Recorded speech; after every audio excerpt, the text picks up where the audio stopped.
So here at the Fields, we had a discussion in September about how we could extend the support for our families, for parents and carers who might be having to look after their children if they had to go into isolation, if there was a COVID case in the home. And so, building on the activity bags, which I'll show you in a minute, that we used in the March lockdown, we decided to have a COVID cupboard which would have quickly accessible resources that we could put together in a little pack for families if that situation arose.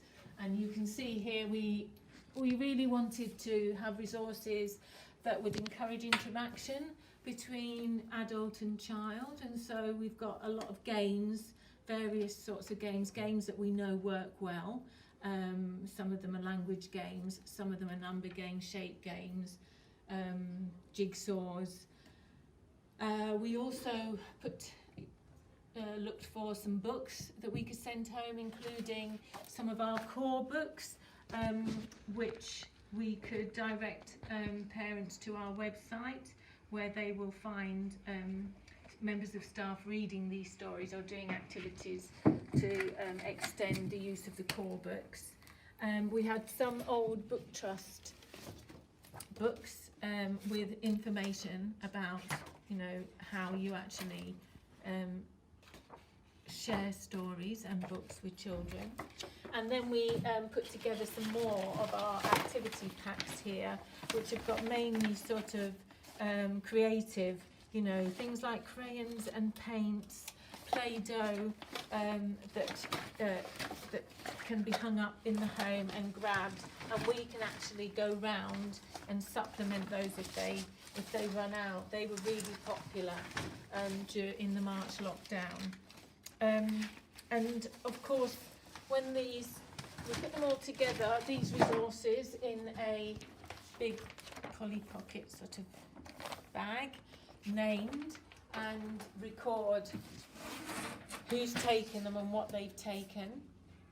And then when they come back, of course, the quarantine is the big issue really for safety, to make sure that they are kept for 72 hours before they're returned into the general resources. So we have boxes up here for 1, 2 and 3 games that might come back at different times, to make sure that they don't cross-contaminate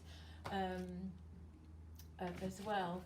And what we will do is we'll actually ring the parents after the games have been out, maybe for a week, and have a chat with them about how they're getting on.